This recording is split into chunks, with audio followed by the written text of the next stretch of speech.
어머니, 남의 집에서 잠을 왜 자요? 며느리 이미라의 차가운 목소리가 남편 장례식을 마친 저녁 온 집안에 얼어붙게 만들었습니다. 남편의 장례식이 끝난 늦은 밤, 평생을 같이 살아온 동반자를 잃은 슬픔에 지쳐 쓰러진 김정숙에게 들려온 며느리의 목소리였습니다. 미라야, 너 지금 뭐라고 한 거니, 남의 집이? 말 다 했니? 박정숙은 순간 잘못 들었나 싶어 며느리를 믿을 수 없다는 눈빛으로 바라보며 물었습니다. 아니, 저희 집이 여관방도 아니고 서로 불편하게 무슨 신세를 진다는 거예요? 그냥 좀 가세요. 이미라의 다음 말을 들은 순간 잘못 들은 게 아니란 걸 뼈저리게 느꼈습니다. 남편을 떠나보낸 슬픔도 채 가시지 않은 상황에서 오늘만큼은 42년을 키운 아들 집이 위로가 되어줄 거라 믿었습니다. 그런데 더욱 가슴 아픈 건 그 바보 같은 아들놈이 벙어리가 된 듯 아무 말도 못하고 가만히 앉아 있는 모습이었습니다. 그때 이미라는 몰랐습니다. 자신이 방금 내뱉은 그 한마디가 얼마나 큰 실수였는지, 그리고 상상조차 할 수 없는 결과를 불러일으킬 것이라는 사실을 말입니다. 사연 시작 전 구독과 좋아요, 알림 설정은 사연 보름달에 큰 힘이 됩니다. 오늘의 사연 시작하겠습니다. 5시간 전 서울 한복판 장례식장. 고인의 명복을 빕니다. 삼가 조의를 표합니다. 박철민의 발인식이 끝났습니다. 42년간 함께한 남편이었습니다. 조문객들이 하나 둘 돌아가고 장례식장은 점점 조용해졌습니다. 박정숙은 관 앞에 무릎을 꿇고 앉아 마지막 인사를 나누었습니다. 여보, 먼저 가지 마. 나 혼자 어떻게 살라고? 눈물이 마를 틈이 없었습니다. 아들 박진우와 며느리 이미라가 뒤에서 지켜보고 있었지만 박정숙의 마음은 천길 낭떠러지에 떨어진 것만 같았습니다. 어머님, 이제 가야죠? 이미라가 시계를 보며 말했습니다. 아이들이 지쳐서 보채고 있었습니다. 하지만 박정숙에겐 갈 곳이 막막했습니다. 집은 서울 외곽에 있었습니다. 장례식을 시내에서 치른 이유는 친척들과 조문객들의 편의를 위해서였습니다. 하지만 이제 문제가 되었습니다. 지하철로 1시간 반 버스를 갈아타고 또 걸어야 하는 먼 길. 평소에도 힘든 길인데 하물며 남편을 떠나보낸 이 상태에서 혼자 갈 수 있을까요? 진우야, 엄마가 오늘 하룻밤만 너희 집에서 신세 좀 지자. 너무 늦었네. 엄마, 저희 집은 좁아요. 그리고 아이들도 있고 서로 불편할 거예요.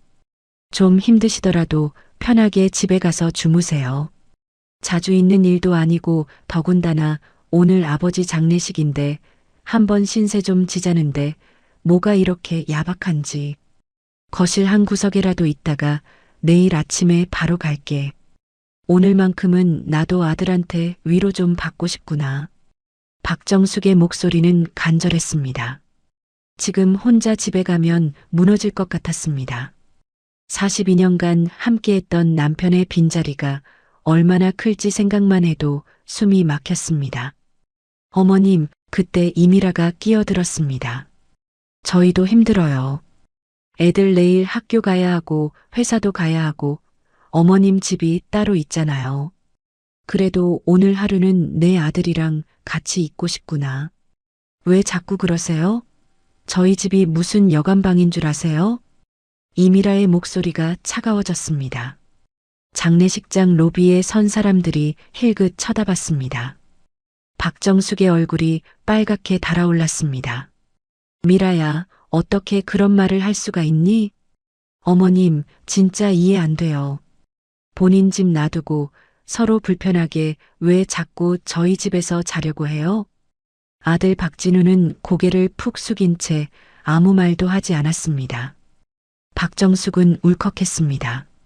남편을 잃은 슬픔보다 더 큰 절망감이 밀려왔습니다. 박정숙이 더 이상 말도 섞기 싫어서 터덜터덜 장례식장을 나섰습니다. 그러자 뒤에서 박진우가 따라 나왔습니다. 엄마, 잠깐만요. 박정숙은 순간 희망을 품었습니다. 그래도 아들이 마음을 고쳐먹고 며느리를 설득해서 하루 자고 가게 하려나 보다.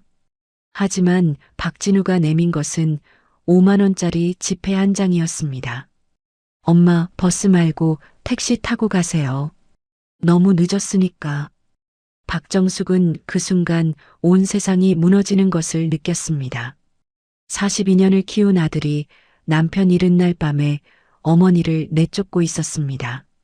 진우야, 너 정말. 엄마 미안해요. 미라가 많이 힘들어해서 이해해 주세요. 결국 박정숙은 택시를 타고 집으로 향해야 했습니다. 밤 11시가 넘어서 도착한 집은 더욱 썰렁했습니다. 남편의 빈자리가 공허하게 입을 벌리고 있었습니다. 이게 정말 현실인가? 여관방인 줄 아냐고? 그것도 며느리 입에서. 내 속 타는 아들놈도 저렇게 모르는 척 하는데 누굴 뭐라 하겠나? 여보, 나를 두고 먼저 떠나면 어떡해요? 벌써 당신의 빈자리가 느껴지고 보고 싶네요. 박정숙은 거실 한가운데 주저앉았습니다. 42년간 살아온 집이 이토록 낯설게 느껴진 적은 없었습니다.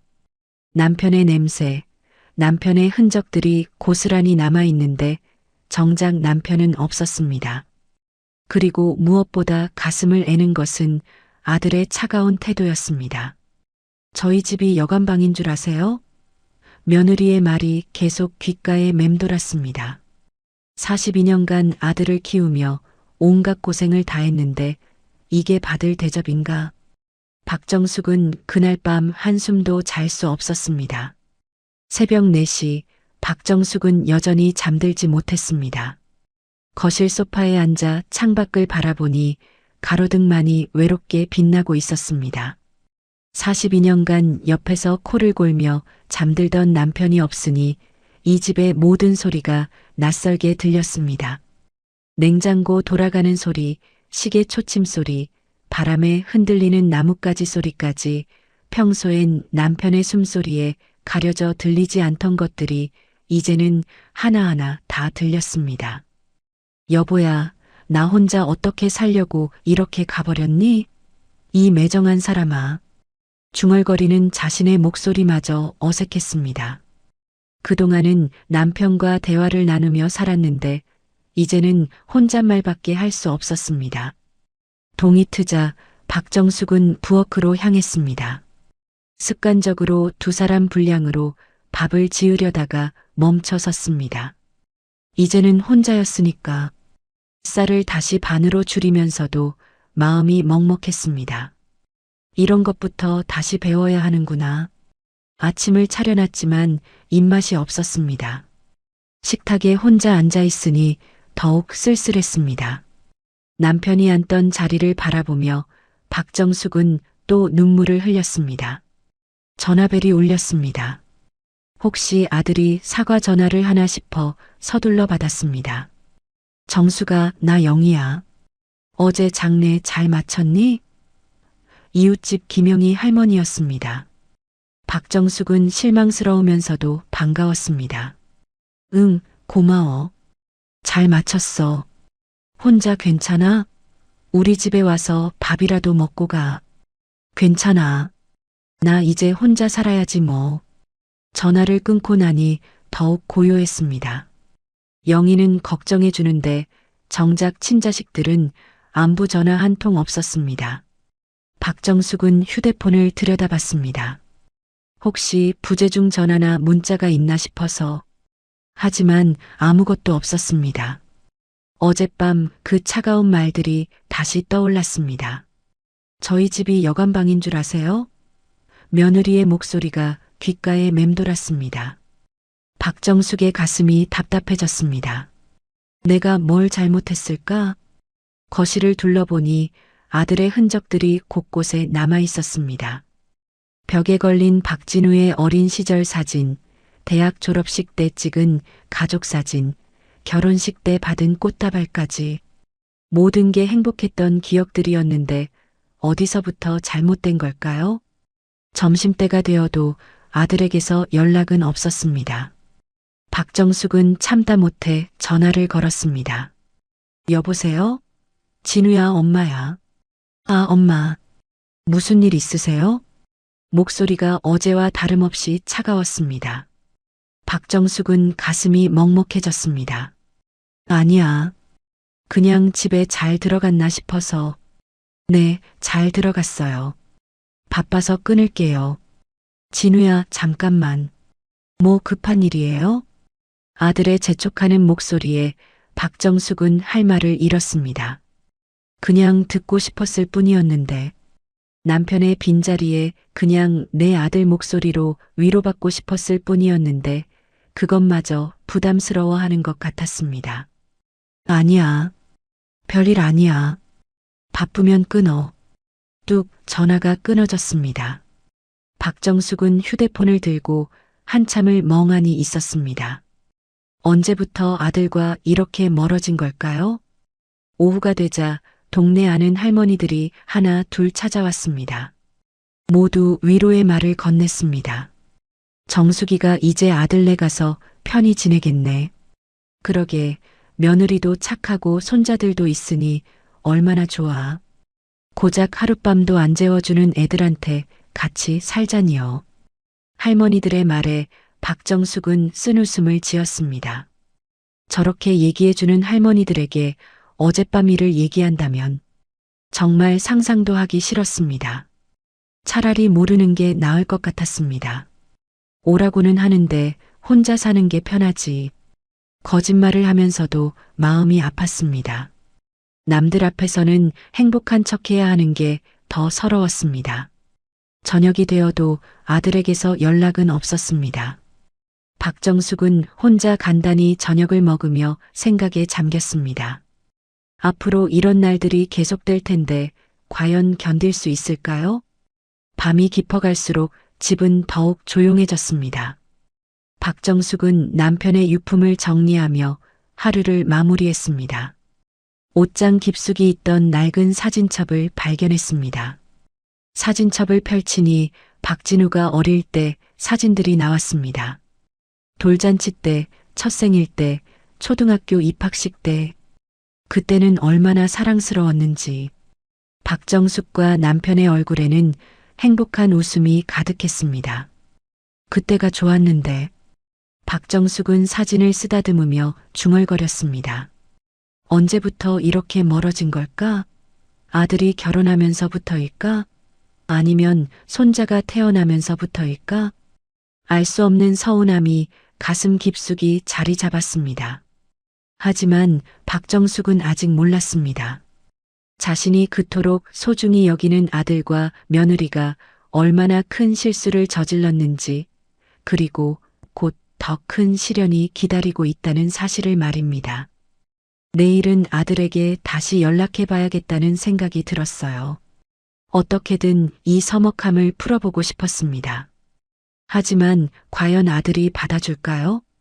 4월이 지나도록 아들에게서 연락은 없었습니다. 박정숙은 매일 아침 휴대폰을 확인했지만 부재중 전화도 문자도 없었어요. 마음이 답답해진 박정숙은 결심을 했습니다. 직접 찾아가서 이야기를 나눠보기로 한 거예요. 이렇게 서먹하게 지낼 수는 없잖아. 중얼거리며 옷을 갈아입었습니다. 거울을 보니 며칠 사이 얼굴이 많이 상해 있었어요. 잠을 제대로 못 잔 탓에 눈가에 다크서클이 짙게 자리 잡았습니다. 그래도 아들 앞에 초라한 모습으로 갈 수는 없으니까 조금이라도 단정하게 꾸몄어요. 버스에 몸을 맡기며 박정숙은 과거를 떠올렸습니다. 박진우가 어릴 때는 엄마만 찾았는데 언제부터 이렇게 멀어진 걸까요? 초등학교 때까지만 해도 학교에서 돌아오면 제일 먼저 엄마 나왔어 하며 달려와 안겼던 아이였어요. 중학교에 들어가면서 조금씩 변하기 시작했습니다. 사춘기라고 생각했었어요. 고등학교 때는 공부 때문에 바빴고 대학에 가서는 친구들과 어울리느라 집에 오는 일이 줄었죠. 그래도 그때까지는 여느 평범한 가족의 아들과 엄마처럼 별 문제 없었습니다. 진짜 변화는 박진우가 결혼하면서부터였습니다. 며느리 이미라를 처음 만났을 때부터 뭔가 어색했어요. 정중하긴 했지만 마음이 열린다는 느낌은 없었습니다. 어머님, 안녕하세요. 반갑다, 이미라야. 우리 진우가 늘 얘기하더라. 진우 오빠가 과찬을 하셨나 봐요. 첫 만남에서 나눈 대화였어요. 예의는 바랐지만 왠지 벽이 느껴졌습니다. 박정숙은 그때부터 이미라와의 관계에서 조심스러워지기 시작했어요. 결혼식 준비 과정에서도 미묘한 갈등들이 있었습니다. 예단이며 예물이며 혼수 준비까지. 이미라 쪽에서는 요구사항이 많았고 박정숙과 남편은 아들을 위해 무리를 해서라도 맞춰주려 했어요. 엄마, 이미라 말이 맞아요. 요즘은 다 이렇게 해요. 그때부터였을까요? 박진우가 엄마보다 이미라 편을 드는 일이 많아졌습니다. 박정숙은 서운했지만 참았어요. 새 세대이니까 적응할 시간이 필요하다고 생각했거든요. 손자들이 태어나면서는 더 복잡해졌습니다. 박정숙은 기뻐서 산후조리며 아이 돌봄이며 무엇이든 도와주고 싶었어요. 하지만 이미라는 친정 어머니를 더 의지했습니다. 어머님, 괜찮아요.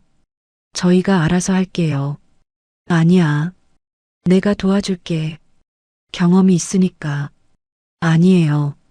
요즘은 육아법이 많이 바뀌었어요. 이런 식으로 은근히 거절당하는 일이 잦아졌어요. 도와줘서 미안하고 고마워서 거절하는 게 아닌 박정숙의 방식 자체가 싫어서 거절했던 거였어요. 박정숙은 점점 소외감을 느끼기 시작했습니다. 아들 집 앞에 도착했을 때는 이미 오후 2시가 넘어 있었습니다. 초인종을 누르니 이미라가 나왔어요. 어머님, 갑자기 어떻게 오셨어요? 이미라야, 진우 좀 만나러 왔다. 안에 있니? 아직 회사에 있어요. 무슨 일 있으세요? 이미라의 표정이 경계하는 듯 보였습니다. 박정숙은 어색하게 웃으며 말했어요. 아니야. 그냥 얼굴 좀 보려고. 들어오세요. 거실로 들어서니 손자들이 TV를 보고 있었습니다. 7살 현우와 5살 현지였어요. 할머니다. 현우가 반갑게 달려왔습니다. 박정숙의 마음이 조금 따뜻해졌어요. 우리 현우, 할머니 보고 싶었지? 응. 할아버지는 어디 갔어? 아이의 순진한 질문에 박정숙은 말문이 막혔습니다. 아직 죽음을 이해하기 어려운 나이였어요. 할아버지는 멀리 가셨단다. 이미라가 끼어들었습니다. 현우야, 할머니 잠깐 쉬시게 안방에서 놀아. 아이들을 안방으로 보낸 후 거실에는 어색한 침묵이 흘렀어요. 이미라가 차를 내오며 입을 열었습니다. 어머님, 요즘 많이 힘드시죠? 그래, 좀 그렇다. 그래도 이제 혼자 적응하셔야 할 것 같아요. 저희도 바쁘고. 이미라의 말에는 분명한 성급기가 들어 있었습니다. 박정숙은 가슴이 답답해졌어요. 나도 그럴 생각이야. 다만 가끔 보고 싶으면 오고 싶구나. 물론이에요. 하지만 미리 연락 주세요. 갑자기 오시면 저희도 곤란해요. 연락하고 와야 하는 관계.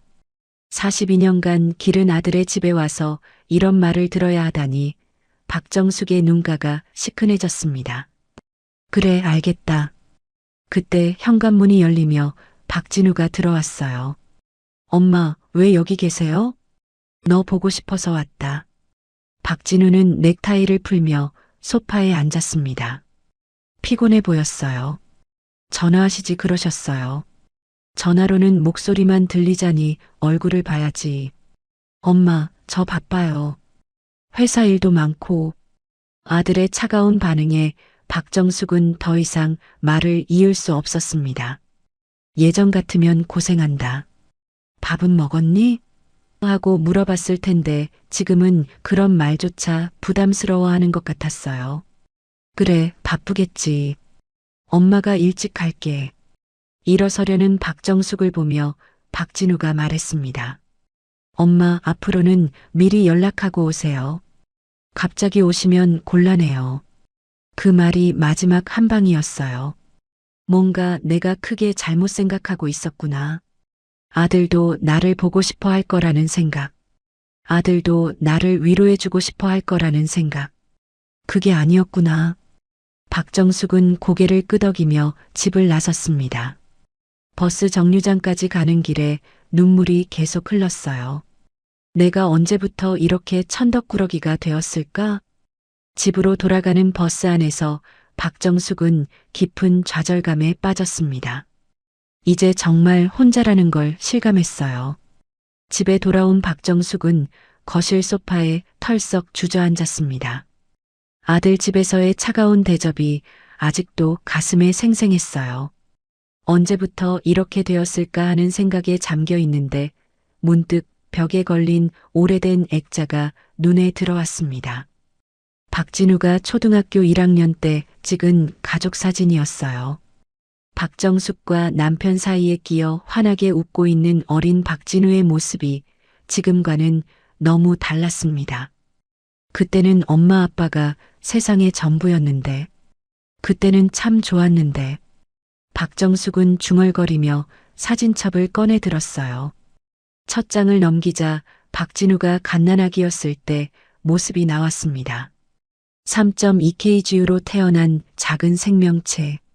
박정숙이 28살, 남편이 30살이었던 그때의 기억이 선명하게 떠올랐어요. 출산 후 몸조리도 제대로 못했던 시절이었습니다. 남편은 공장에서 야근을 밥 먹듯이 했고 박정숙은 혼자서 아이를 돌봐야 했어요. 밤마다 우는 아이 때문에 잠을 못 자는 날들이 계속됐습니다. 여보, 진우가 또 울어요. 내가 봐줄게. 당신은 좀 자. 남편 철민이 아이를 안고 거실을 왔다 갔다 했던 모습이 떠올랐어요. 그때는 힘들었지만 행복했습니다. 셋이 함께라면 뭐든 할 수 있을 것 같았거든요. 박진우가 돌을 지나면서부터는 더욱 바빠졌어요. 아이가 걸음마를 시작하니 집안 곳곳이 위험투성이었습니다.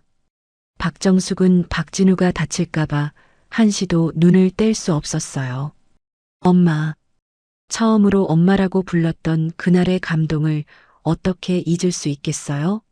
박정숙은 기뻐서 남편에게 전화를 걸어 자랑했습니다. 여보, 진우가 엄마라고 했어요. 정말? 내가 퇴근하면 아빠라고도 하겠네. 하지만 박진우는 한동안 엄마만 불렀어요. 아빠보다 엄마와 더 많은 시간을 보냈으니까요. 남편은 서운해했지만 박정숙은 그런 남편이 오히려 귀여웠습니다. 유치원에 들어갈 때도 그랬어요. 첫날 박진우를 데려다 주는데 아이가 박정숙의 치마를 붙잡고 울었습니다. 엄마, 나도 집에 가자. 진우야, 여기서 친구들이랑 재미있게 놀다가 엄마가 데리러 올게. 싫어. 엄마랑 같이 있을 거야. 결국 선생님이 박진우를 달래서 교실로 데려가야 했어요. 박정숙은 유치원 담벼락 뒤에 숨어서 한참을 지켜봤습니다. 박진우가 울음을 그치고 친구들과 놀기 시작할 때까지요. 초등학교에 입학할 때는 또 다른 고민이 생겼습니다. 학용품을 사줘야 하고 준비물도 챙겨야 했어요. 당시 집안 형편이 넉넉하지 않아서 박정숙은 남편과 의논했습니다. 여보, 진우 공책값도 만만치 않네요.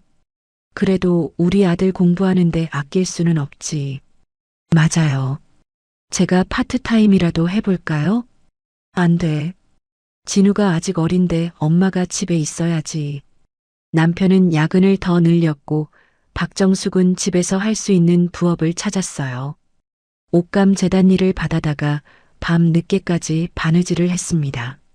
손가락이 바늘에 찔려 피가 나도 참았어요. 박진우의 교육비를 위해서였거든요. 엄마, 뭐해요? 엄마가 일하는 거야. 진우 공부하는데 필요한 돈을 벌고 있어. 그럼 나도 도와줄게요. 말이라도 고마워, 진우야. 그냥 공부만 열심히 하면 돼. 그때 박진우는 정말 박정숙에게 효자였어요. 학교에서 돌아오면 숙제부터 하고 엄마가 바느질하는 걸 옆에서 지켜보며 실감을 들어주기도 했습니다. 중학교에 들어가서도 박진우는 착했어요. 사춘기라고는 하지만 친구들에 비해 박정숙에게 반항하는 일이 거의 없었습니다. 오히려 엄마를 도와주려고 했어요. 엄마, 제가 설거지 할게요. 괜찮다, 진우야. 너는 공부해. 공부는 다 했어요. 엄마 힘드시잖아요.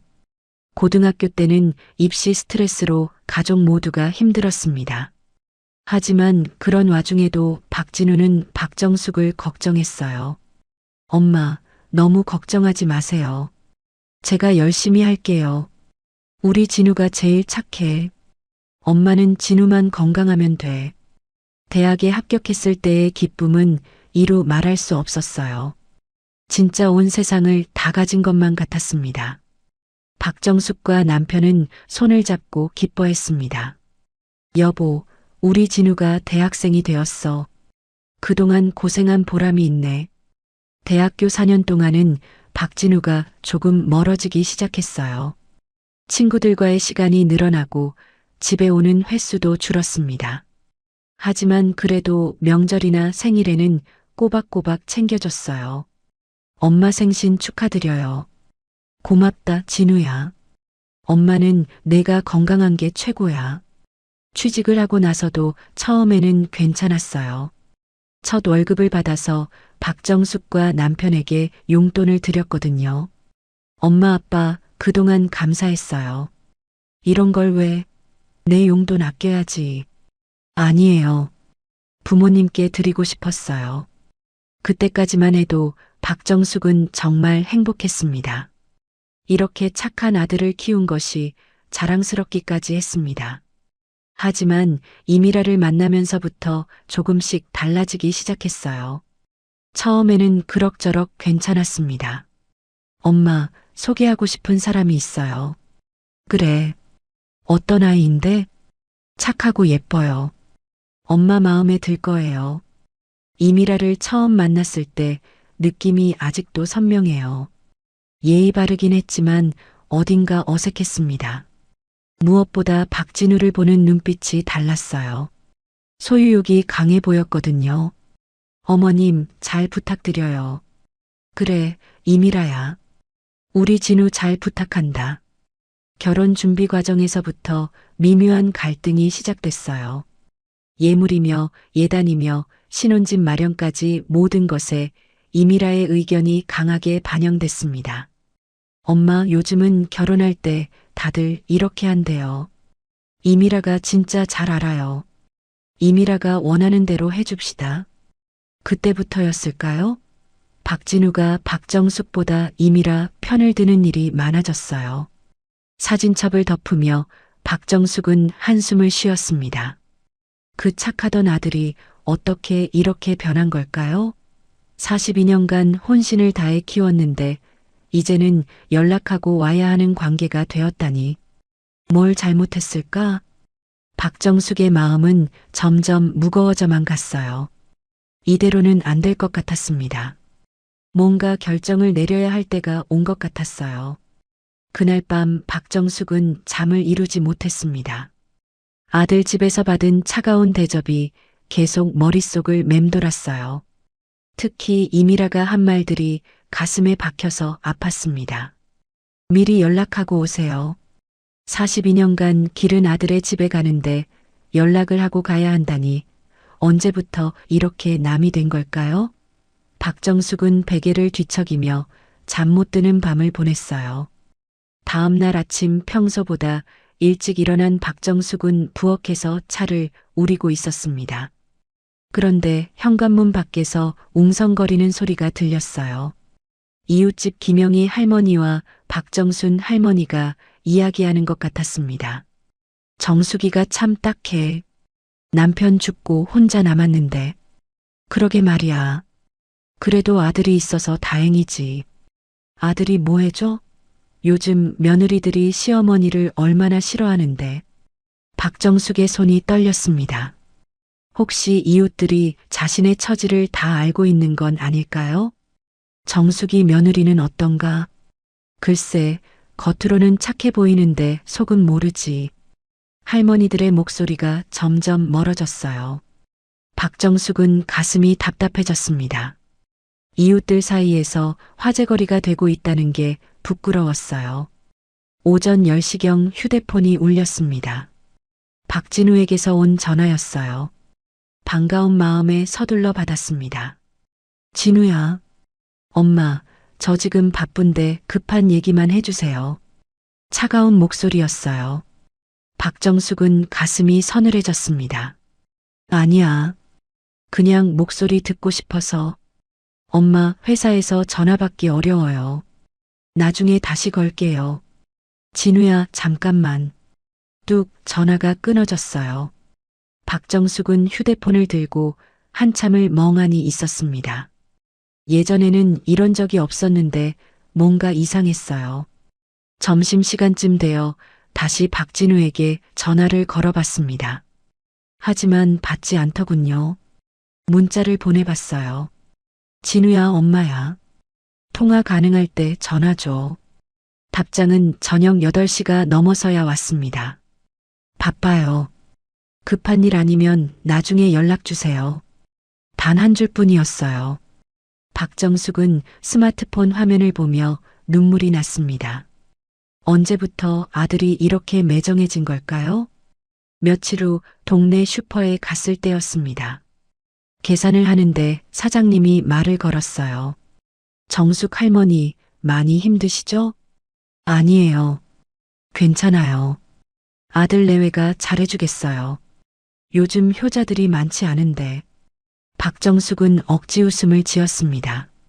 사실은 전혀 그렇지 않은데 어떻게 말할 수 있겠어요? 네. 그런 편이죠. 집으로 돌아오는 길에 박정숙은 더욱 우울해졌습니다. 거짓말을 하는 자신이 비참했어요. 남들 앞에서는 행복한 척해야 하는데 정작 현실은 그렇지 못하니까요. 그날 저녁 혼자 TV를 보고 있는데 드라마에서 효자 아들이 나왔습니다. 어머니를 극진히 모시는 모습을 보니 더욱 서러워졌어요.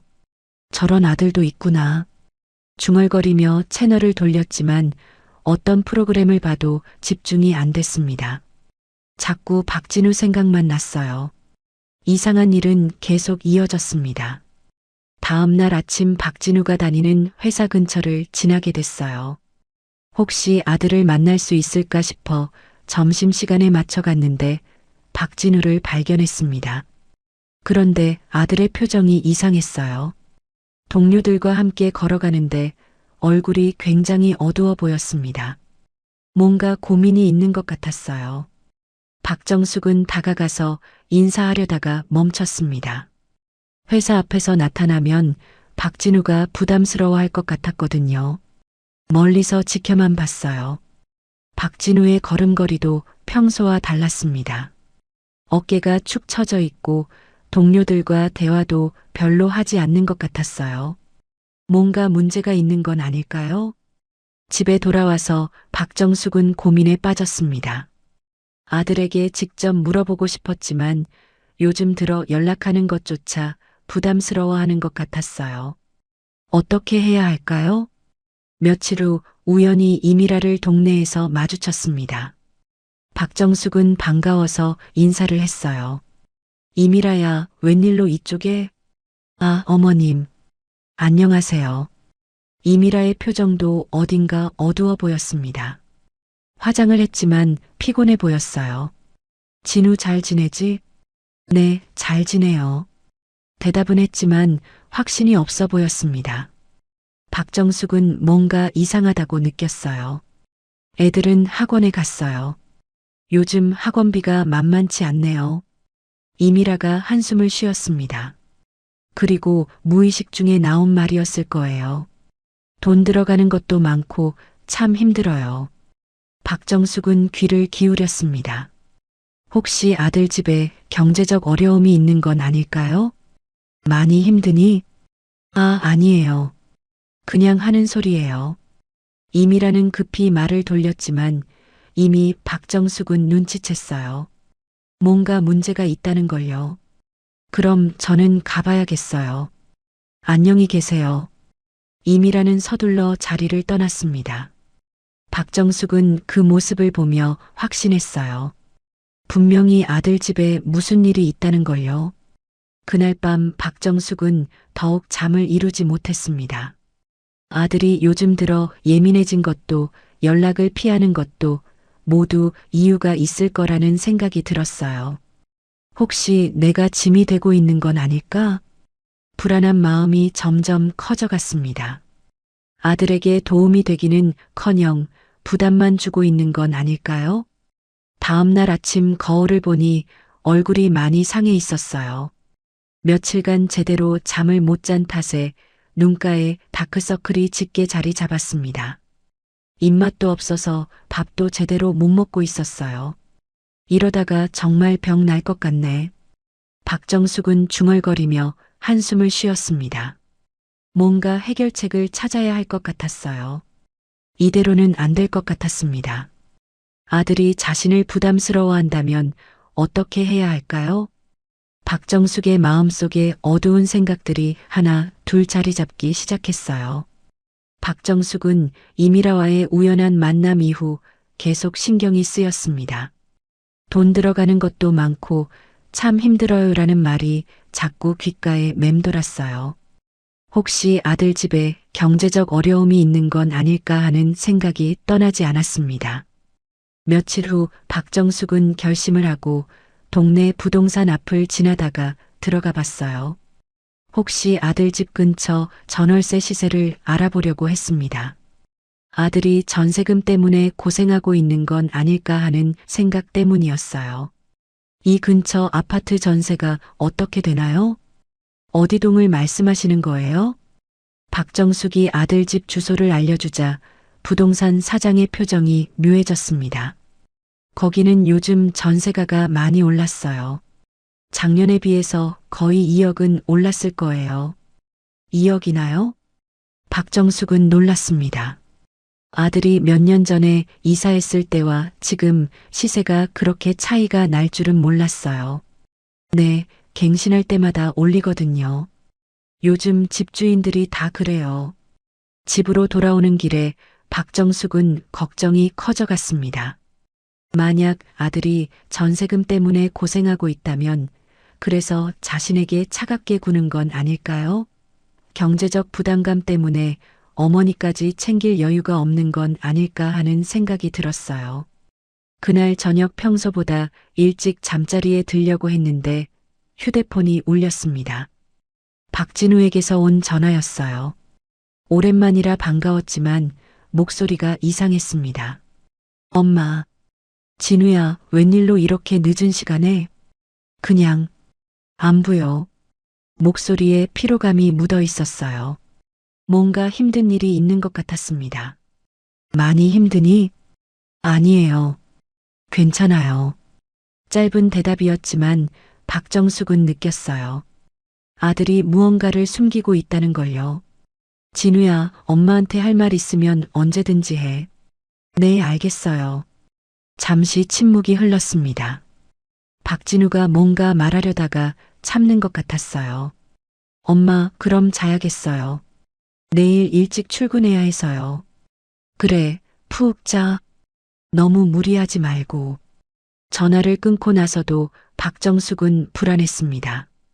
아들의 목소리에서 평소와 다른 무언가를 느꼈거든요. 다음 날 아침 박정숙은 일찍 일어나 아들 집 근처로 갔습니다. 혹시 뭔가 단서를 찾을 수 있을까 해서요. 박진우가 출근하는 시간에 맞춰 아파트 입구 근처에서 기다렸어요. 8시쯤 되자 박진우가 나타났습니다. 평소보다 표정이 어두워 보였고 전화를 받으며 나오는 모습이 심상치 않았어요. 네, 알겠습니다. 다음 주까지는. 네. 박진우의 목소리가 다급해 보였습니다. 뭔가 돈과 관련된 이야기를 하는 것 같았어요. 박정숙은 멀리서 지켜보며 가슴이 답답해졌습니다. 아들이 지나간 후 박정숙은 아파트 관리사무소로 갔어요. 혹시 뭔가 알 수 있을까 해서였습니다. 저 혹시 이 아파트 전세갱신 시기가 언제쯤 되나요? 입주민이세요? 아니요. 아들이 살고 있어서요. 관리사무소 직원이 친절하게 설명해 줬습니다. 대부분의 세대가 올해 갱신이라고 하더군요. 그리고 전세금이 상당히 많이 올랐다고 했어요. 집으로 돌아온 박정숙은 더욱 확신했습니다. 아들이 전세금 때문에 고생하고 있다는 걸요. 그래서 어머니에게 차갑게 대하는 거라고 생각했어요. 경제적으로 여유가 없으니 시어머니를 챙길 마음의 여유까지 없어진 거겠죠. 오후에 마트에 갔을 때 우연히 박진우의 회사 동료 부인을 만났습니다. 예전에 회사 행사에서 본 적이 있는 분이었어요. 어머님, 안녕하세요. 아, 안녕하세요. 오랜만이에요. 인사를 나누던 중에 그분이 말했습니다. 요즘 남편들이 다 힘들어해요. 집값이 너무 많이 올라서. 그러게요. 참 어려운 세상이에요. 진우 씨도 많이 걱정하시던데요. 전세금이 얼마나 올랐다고. 박정숙의 심장이 쿵했습니다. 역시 아들이 전세금 때문에 고생하고 있었던 거예요. 많이 올랐나 봐요. 네. 거의 2억 가까이 올랐다고 하더라고요. 어떻게 마련하실지. 그 말을 듣는 순간 박정숙은 머리가 하얘졌습니다. 2억이라니 아들이 어떻게 그 돈을 마련할 수 있겠어요?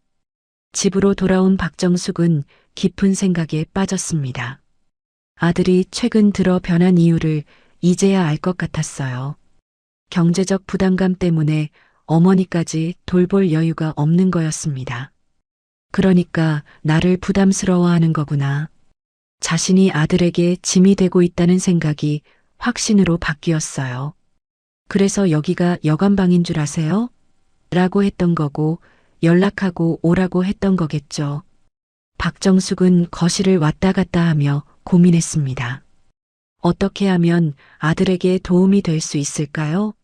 42년간 기른 아들인데 힘들 때 엄마로서 뭔가 해줘야 하는 것 아닐까요? 그런데 자신에게는 뭐가 있을까요? 남편이 남긴 보험금은 장례비로 다 들어갔고 연금은 생활비로 겨우 버티는 수준이었어요. 통장 잔고를 확인해 봐도 별로 없었습니다. 문득 집을 둘러봤어요.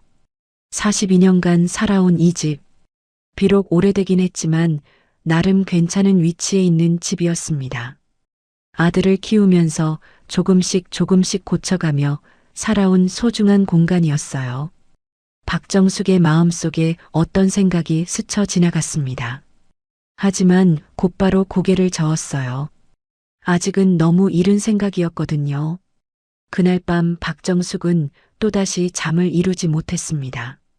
아들의 어려운 처지를 알고 나니 더욱 마음이 아팠어요. 그동안 왜 아들이 차갑게 대했는지도 이해가 됐습니다. 내가 철없었구나. 아들이 이렇게 힘든데 계속 찾아가서 부담만 줬네. 자책하는 마음이 들었습니다. 어머니로서 도움이 되기는커녕 짐만 되고 있었던 거예요. 다음 날부터 박정숙은 아들에게 연락하지 않기로 결심했습니다. 부담을 주고 싶지 않았거든요. 하지만 그럴수록 마음은 더욱 외로워졌어요.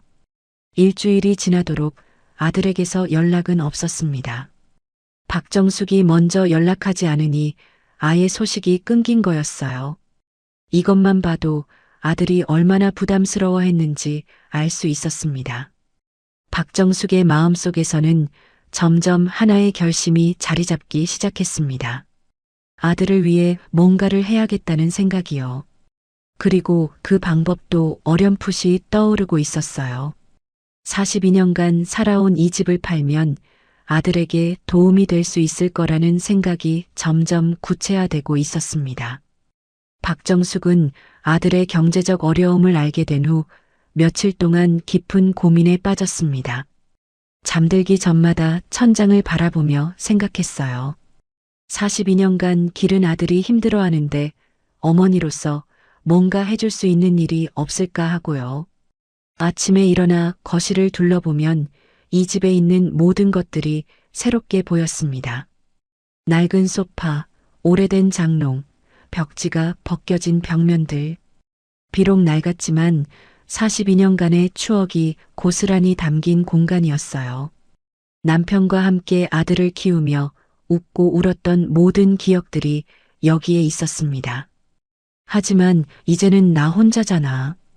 중얼거리며 부엌으로 향했어요. 혼자 끓인 미역국을 먹으며 박정숙은 생각했습니다. 이 넓은 집에 혼자 살기에는 너무 크고 관리하기도 힘들어졌어요.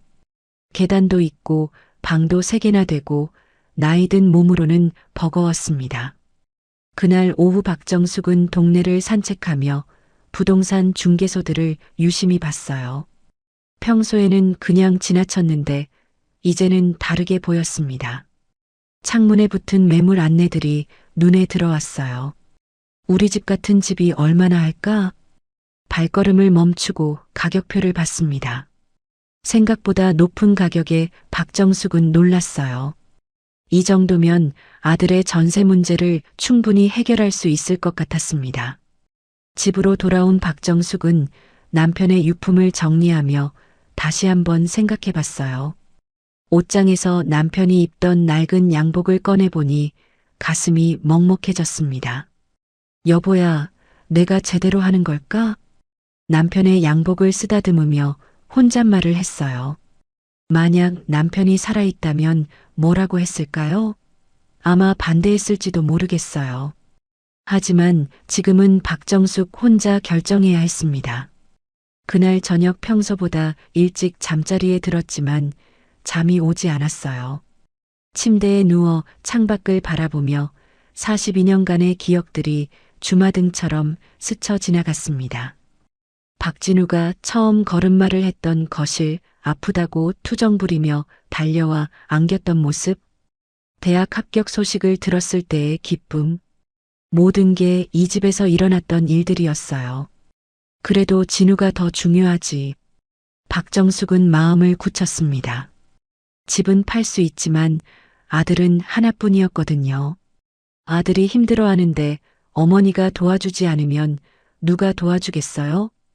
다음 날 아침 박정숙은 평소보다 일찍 일어나 단정하게 옷을 차려 입었습니다. 오늘은 부동산에 가서 정확한 시세를 알아보기로 했거든요. 동네에서 가장 큰 부동산 중개소로 갔어요. 문을 열고 들어서니 중년 남성이 반갑게 맞아주었습니다.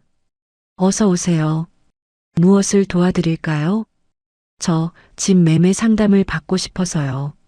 아, 매수를 원하시는 건가요? 아니요. 매도요. 박정숙의 목소리가 작아졌어요. 막상 말하니 실감이 났습니다. 부동산 사장이 친절하게 설명해 줬어요. 박정숙이 사는 동네는 개발 예정 구역이라 가격이 많이 올랐다고 하더군요. 여기서 42년 살았어요. 그러시면 상당히 오르셨을 겁니다. 한번 나가서 확인해 볼까요? 집을 보러 온 부동산 사장은 여기저기 살펴보더니 생각보다 높은 가격을 불렀어요. 박정숙은 깜짝 놀랐습니다. 정말 이 정도나 되나요? 네. 요즘 이 동네가 인기가 좋아서요. 리모델링하면 더 받을 수도 있어요. 박정숙의 가슴이 두근거렸어요. 이 정도면 아들의 전세금 문제뿐만 아니라 손자들 교육비까지 도와줄 수 있을 것 같았습니다. 생각해보고 연락드릴게요. 네. 언제든지 연락 주세요. 부동산 사장이 명함을 주고 갔어요. 박정숙은 그 명함을 오랫동안 들여다봤습니다. 저녁이 되어 혼자 밥을 먹으며 박정숙은 최종 결심을 했어요. 아들을 위해 이 집을 팔기로요. 42년간의 추억이 아깝긴 하지만 아들의 행복이 더 중요했습니다. 진우야, 엄마가 도와줄게. 중얼거리며 휴대폰을 들었어요. 아들에게 이 계획을 말해야 할까 고민했습니다. 하지만 미리 말하면 반대할 게 뻔했어요. 차라리 일을 다 진행하고 나서 얘기하는 게 나을 것 같았습니다. 그날 밤 박정숙은 오랜만에 편안하게 잠들 수 있었어요. 결심을 하고 나니 마음이 한결 가벼워졌습니다. 아들을 도울 수 있는 방법을 찾았으니까요. 다음 날 아침 일찍 박정숙은 다시 부동산에 전화를 걸었습니다. 어제 상담받았던 박정숙인데요. 아, 네. 안녕하세요. 집 매도 진행하려고 해요. 잠시 침묵이 흘렀어요. 박정숙도 떨렸지만 결심은 확고했습니다. 언제부터 진행할까요? 가능한 한 빨리요. 알겠습니다. 그럼 오늘 오후에 서류 준비하러 오시겠어요? 네. 그럴게요. 전화를 끊고 나서 박정숙은 한참 그 자리에 있었어요. 이제 정말 시작이구나 하는 생각이 들었습니다. 오후에 부동산에 가서 매매 서류를 작성하며 박정숙은 묘한 기분이었어요. 42년간 살던 집을 떠난다는 게 실감이 안 났거든요. 하지만 아들을 위해서라면 충분히 할 수 있는 일이었습니다. 매물 등록하는 대로 연락드릴게요. 네, 감사합니다. 부동산에서 나오는 길에 박정숙은 집을 다시 한번 바라봤어요. 이제 얼마 안 있으면 이 집과 작별해야 할 거였습니다. 섭섭하긴 했지만 후회는 없었어요. 진우가 좋아할 거야. 아들이 전세금 걱정 없이 편하게 살 수 있다면 이 정도 희생은 기꺼이 할 수 있었습니다. 그게 어머니의 마음이었거든요. 집으로 들어서며 박정숙은 벌써부터 아들에게 좋은 소식을 전해줄 생각에 가슴이 뿌듯했어요. 깜짝 놀라면서도 고마워할 아들의 모습이 벌써부터 그려졌습니다. 하지만 박정숙은 아직 몰랐어요. 이 일이 얼마나 큰 파장을 불러일으킬지 말이에요. 일주일 후 박정숙의 집에는 부동산 중개소에서 보낸 매물 안내판이 붙어 있었습니다. 42년간 살아온 집이 이제 남의 손에 넘어갈 물건이 되었다는 게 아직도 실감나지 않았어요. 하지만 박정숙의 마음은 확고했습니다. 이 정도면 진우 전세금 문제는 충분히 해결되겠네. 부동산 사장이 제시한 가격을 생각하며 박정숙은 흐뭇해했어요. 아들이 얼마나 기뻐할까 하는 생각에 벌써부터 가슴이 뿌듯했습니다. 매물이 올라간 지 4일 만에 벌써 두 팀의 구매 희망자가 집을 보러 왔었어요. 한 팀은 젊은 신혼 부부였고 다른 팀은 중년 부부였습니다. 모두 리모델링을 전제로 한다고 했어요. 할머니, 이 집 정말 좋은 위치네요. 42년 살면서 불편한 적이 없었어요. 좋은 집이에요. 집을 둘러보는 구매 희망자들에게 박정숙은 자랑스럽게 설명했습니다. 비록 팔기로 했지만 여전히 애착이 가는 집이었거든요. 부동산 사장은 일주일 안에 계약이 성사될 것 같다고 했어요. 가격도 처음 제시한 것보다 조금 더 받을 수 있을 것 같다고 하더군요. 할머니, 진짜 파시는 거 맞죠? 마음 바뀌는 일은 없으실 거고요? 네, 확실해요. 빨리 처리했으면 좋겠어요. 박정숙의 대답은 단호했습니다. 더 이상 망설일 이유가 없었거든요. 한편 박진우는 그날 오후 회사에서 힘든 하루를 보내고 있었습니다. 전세갱신 문제로 은행과 통화하며 대출 상담을 받고 있었어요. 네. 그럼 추가로 5천만 원 정도 더 대출받을 수 있나요? 신용도나 소득 조건은 괜찮으신데 담보가 좀 부족하네요. 그럼 어떻게 해야 하죠? 가족 보증이나 추가 담보를 잡으셔야 할 것 같습니다.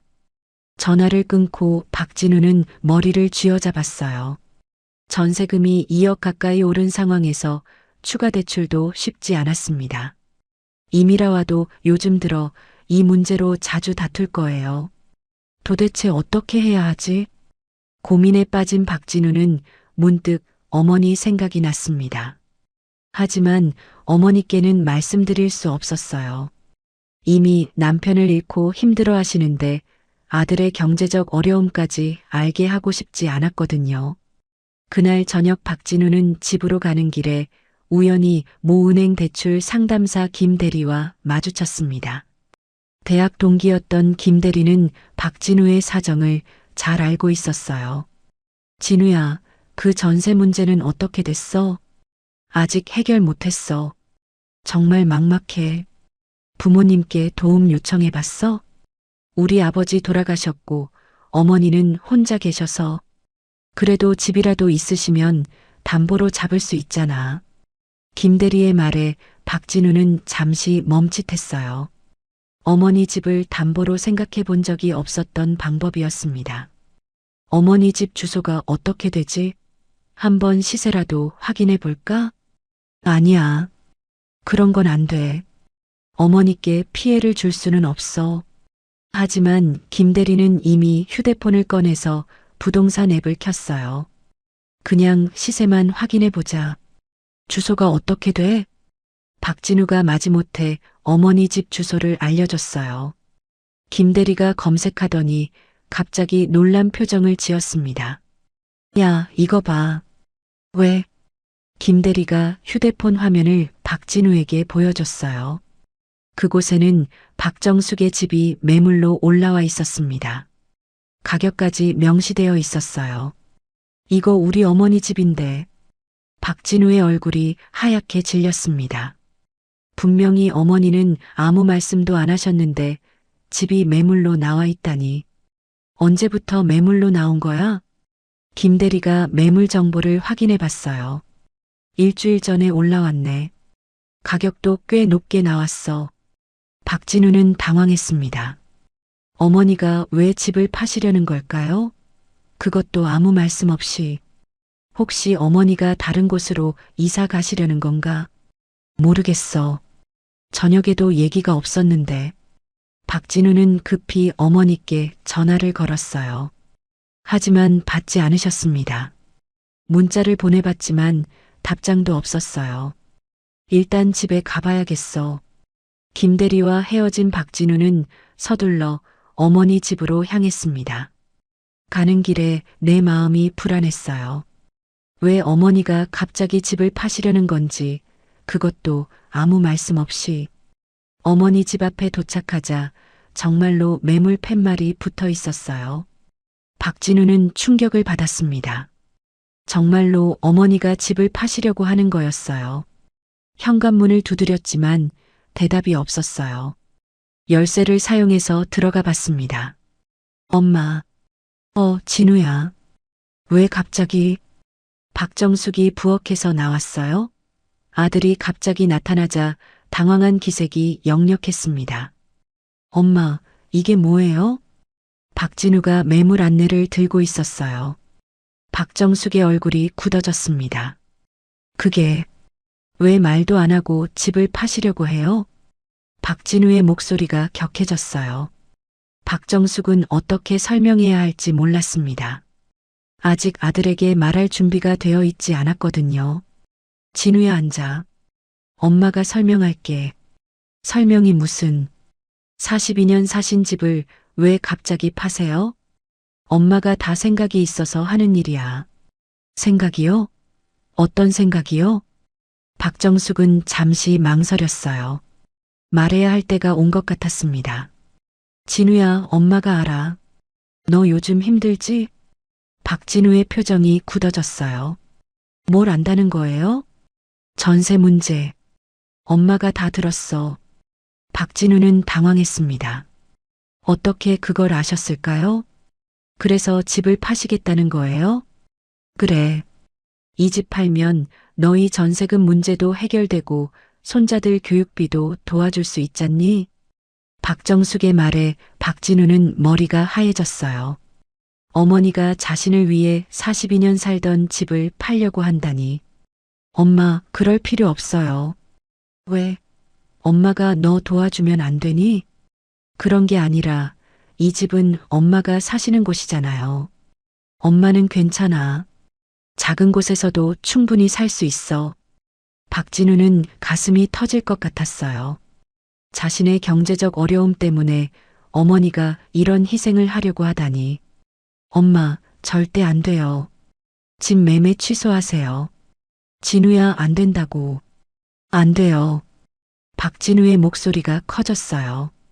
박정숙은 당황했습니다. 분명 기뻐할 줄 알았는데 왜 이렇게 화를 내는 걸까요?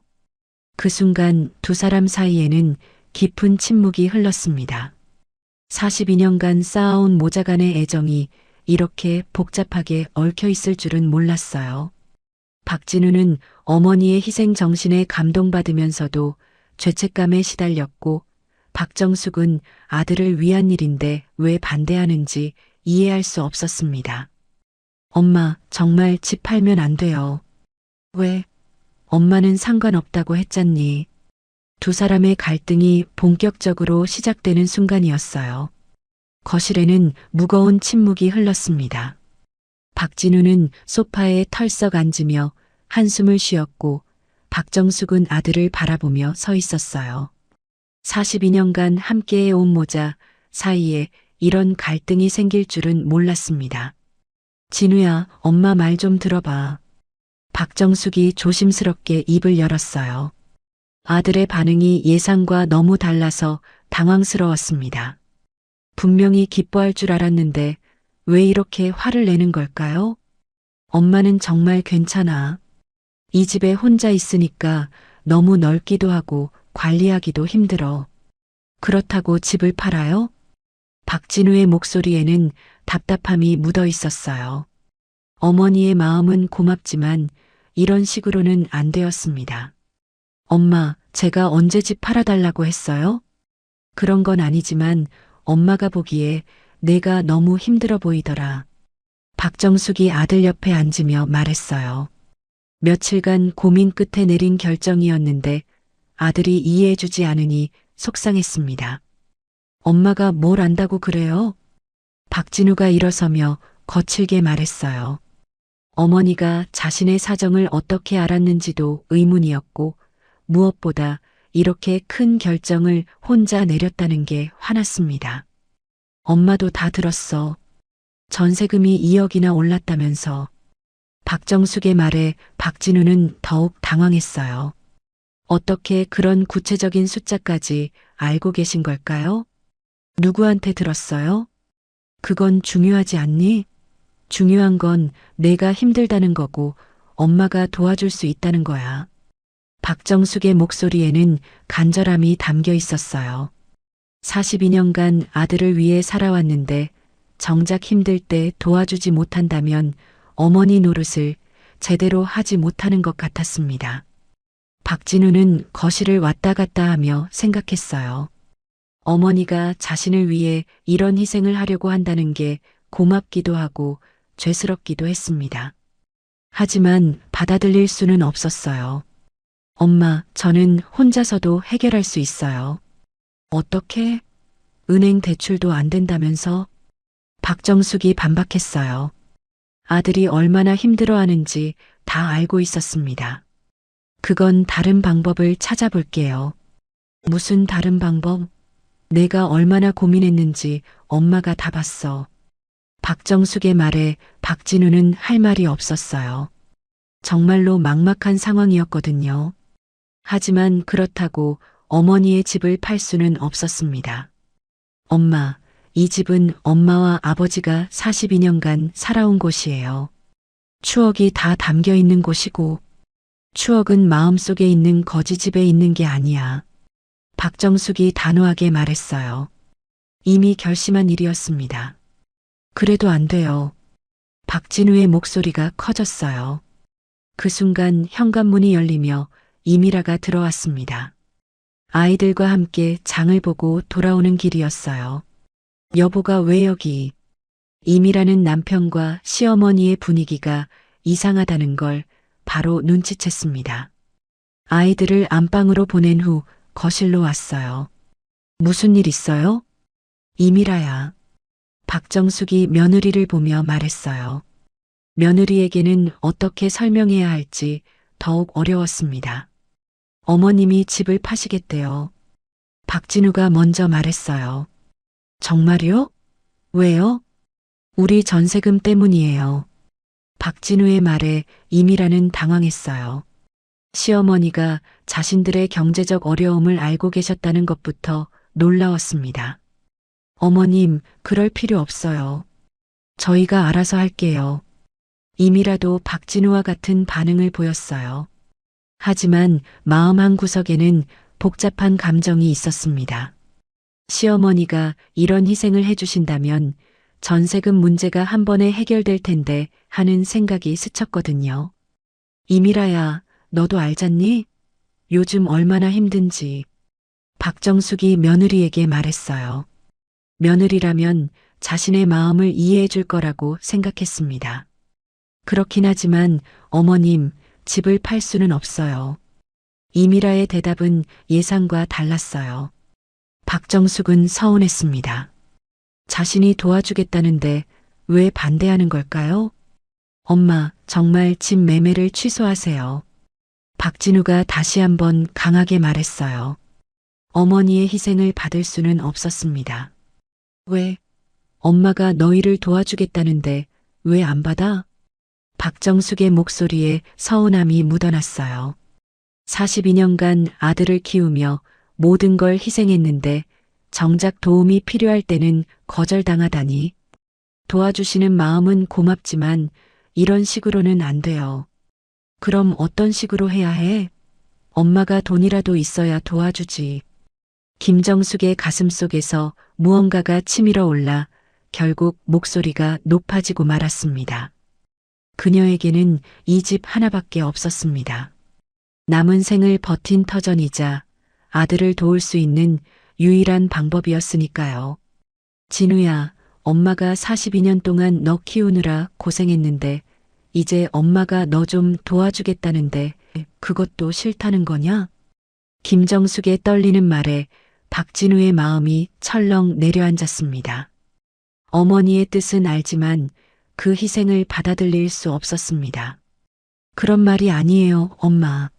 엄마도 편히 사셔야죠. 편히 살긴 남편도 없이 이 넓은 집에 혼자 있는데 뭐가 편하니? 김정숙은 씁쓸하게 웃었습니다. 혼자 생활하는 공간의 적막함과 외로움이 얼마나 버거운지 아들은 눈치조차 못 채고 있었죠. 그럼 저희 집에서 같이 사시면 되잖아요. 박진우가 힘겹게 말을 이었지만 이미라의 얼굴이 굳어가는 걸 김정숙은 놓치지 않았습니다. 며칠 전 며느리가 내뱉었던 말, 여관방인 줄 아세요? 그 차가운 한마디가 생생히 귓가에 떠올랐습니다. 그것도 너희한테 부담이지. 김정숙이 작게 중얼대자 이미라의 굳은 표정은 그 말이 사실임을 말없이 보여주고 있었어요. 거실엔 다시 냉랭한 침묵이 내려앉았습니다. 각자의 속마음이 뒤엉켜 한 걸음도 내딛기 어려운 순간이었죠. 김정숙은 서운했고 박진우는 죄책감에 눌려 있었으며 이미라는 이 상황을 어떻게 풀어야 할지 몰라 난감해했습니다. 어머님, 시간을 좀 두고 다시 생각해 보세요. 이미라가 조심스럽게 말했지만 김정숙의 결심은 이미 굳어 있었습니다. 아니야. 엄마는 마음 정했어. 다음 주에 계약하기로 했거든. 다음 주요? 박진우의 눈이 커졌습니다. 일이 생각 이상으로 빠르게 진행되고 있었던 겁니다. 그래. 미루면 뭐하니? 어차피 팔 집인데. 어머니의 단호한 말에 박진우는 숨까지 가빴습니다. 이제 정말 어머니의 집을 잃게 될지도 모른다는 절망감이 엄습했어요. 그날 밤 세 사람은 각자의 처지에서 뒤척이며 잠을 이루지 못했습니다. 어머니는 왜 자신이 하는 일을 아들이 막으려 하는지 이해할 수 없었고 박진우는 어떻게든 이 희생을 막아야 한다는 압박감에 짓눌렸습니다. 갈등은 깊어지고 해결의 실마리는 보이지 않았습니다. 다음 날 아침 김정숙은 평소보다 더 일찍 눈을 떴습니다. 결심은 흔들리지 않았습니다. 어젯밤 아들과의 갈등으로 잠은 설쳤지만 마음은 더 단단해졌습니다. 부동산에 전화를 걸자 사장은 들뜬 목소리로 말했습니다. 정숙 할머니, 좋은 소식 있어요. 어제 집 보러 온 신혼부부가 계약하겠다고 합니다. 처음 제시한 가격보다 500만 원 더 주겠대요. 김정숙의 답답했던 가슴이 조금은 가벼워지는 듯 했습니다. 그래, 이제야 진우를 제대로 도와줄 수 있겠구나. 그럼 언제 계약하면 될까요? 내일 오후쯤 가능할 것 같아요. 준비되셨죠? 네. 언제든 괜찮아요. 전화를 끊고 김정숙은 흐뭇하게 미소를 지었습니다. 곧 아들의 고민을 해결해 줄 수 있게 된다는 생각에 마음이 조금 따뜻해졌습니다. 오후 2시쯤 박진우가 갑자기 방문했습니다. 회사에서 조퇴를 낸 듯 얼굴은 어제보다 더 굳어 있었습니다. 엄마 정말 계약 안 미루시겠어요? 진우야, 엄마 결심은 확고해. 내일 계약하기로 했어. 김정숙의 말은 흔들림이 없었습니다. 하지만 박진우는 체념할 수 없었습니다. 엄마, 제발 다시 생각해 보세요. 이 집은 엄마가 평생 사실 집이에요. 평생이 뭐가 중요하니? 남은 시간이 얼마나 된다고. 김정숙의 씁쓸한 웃음 속엔 72년의 세월이 깃들어 있었습니다. 엄마, 그런 말씀하지 마세요. 박진우의 목소리가 커졌습니다. 어머니가 스스로를 작게 만드는 것이 더 마음을 아프게 했습니다. 왜? 사실이잖아. 내가 지금 힘들 때 엄마가 도와주지 않으면 나중엔 기회가 없을 수도 있어. 박진우는 더 말할 수 없었습니다. 뾰족한 해결책이 없다는 걸 누구보다 본인이 알고 있었으니까요. 봐라. 방법도 없으면서 괜찮다기만 하고. 김정숙은 한숨을 삼켰습니다. 그래도 이 집을 파는 건 안 돼요. 박진우가 소파를 치며 외치는 순간 김정숙의 오래된 상처들이 한꺼번에 터져 나왔습니다. 왜 안 돼? 엄마가 너 위해 하는 일인데. 그녀의 목소리는 며칠 동안 눌러 참고 참았던 감정들이 폭발한 듯 떨렸습니다. 엄마가 언제부터 이렇게 천덕꾸러기 취급을 받았어? 내 결혼하고 나서 엄마가 귀찮아진 거 맞지? 아니에요, 엄마.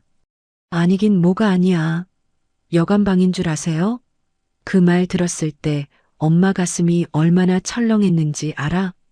그 말에 박진우의 얼굴은 순식간에 창백해졌습니다.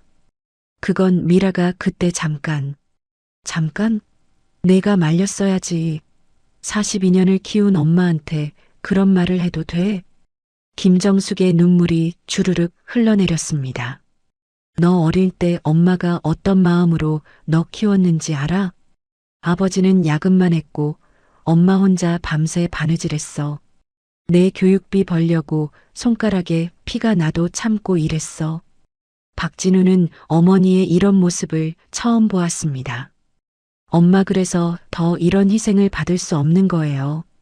그의 목소리도 떨리고 있었습니다. 희생? 이게 희생이니? 엄마는 내가 행복하면 그게 다야. 김정숙은 힘없이 소파에 주저앉으며 어깨를 떨었습니다. 지난 42년이 한순간에 스쳐 지나가는 듯 했어요. 엄마가 이제 싫어진 거냐? 그녀의 절규가 거실에 울렸습니다. 박진우는 숨이 멎는 줄 알았습니다. 엄마, 그런 적 없어요. 그럼 왜 연락도 안 해? 왜 오라 하면 바쁘다고만 해? 왜 엄마가 가면 눈치를 주고? 왜 42년 기른 엄마한테 연락하고 오라고 하니?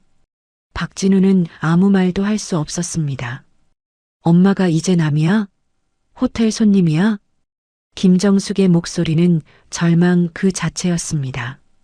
박진우는 가슴이 찢어지는 듯 했습니다. 아버지를 잃자마자 어머니는 세상에 혼자 남았다는 걸 그제야 깨달았어요. 그래서 이 집이라도 팔아서 너희한테 도움이 되고 싶었어. 그러면 적어도 고마워는 할 줄 알았지. 김정숙의 말 끝에 박진우는 무릎을 꿇었습니다. 엄마 미안해요. 정말 미안해요. 눈물이 뚝뚝 떨어졌습니다. 미안하긴 이제 와서 미안해봤자 뭐하니. 김정숙은 고개를 돌렸습니다. 내일 계약하고 한 달 안에 이사 갈 거야. 너희한테 패 끼치지 않게 작은 방 얻어 살 거다. 엄마 안 돼요. 박진우가 손을 잡으려 했지만 김정숙은 단호히 뿌리쳤습니다. 됐어. 이제 엄마 마음대로 좀 살게 해라. 그녀는 안방 문을 힘껏 닫고 들어갔습니다. 박진우는 거실에 홀로 남겨진 채 어머니의 마음이 생각보다 훨씬 깊이 상처받아 있었다는 사실을 절절히 깨달았습니다. 그는 한참 동안 멈춰 서 있다가 집으로 돌아가지도 못한 채 근처 카페에 앉아 창밖만 멍하게 바라보았습니다. 왜 이제야 알았을까? 어머니가 얼마나 외로웠는지, 얼마나 상처받고 있었는지, 후회의 무게가 그의 어깨를 짓누르고 있었습니다. 하지만 이제 무엇을 해야 할까요? 어머니의 마음을 되돌릴 방법은 정말 없는 걸까요? 내일이면 계약이 실제로 체결될 텐데 박진우는 깊은 절망 속에 빠졌습니다. 어머니의 희생을 막아야 한다는 걸 알지만 도무지 방법이 떠오르지 않았습니다. 그날 저녁 박진우는 차마 집으로 돌아가지 못한 채 어머니 집 근처 카페에서 시간을 보냈습니다. 어머니와의 갈등이 풀리지 않은 상태로 아내와 아이들이 있는 집에 들어가는 게 가슴을 짓누르는 듯했죠. 이미라에게는 단지 늦는다고만 문자를 보내두었습니다. 카페 창가에 앉아 흐릿한 불빛을 바라보며 박진우는 생각에 잠겼습니다. 어머니가 그렇게 상처받고 있었는데 왜 난 그걸 몰랐지? 그동안 자신만 힘들다고 여겼던 시간들이 떠올랐습니다. 어머니의 마음은 돌아볼 여유조차 없었다는 사실이 참혹할 만큼 후회됐습니다.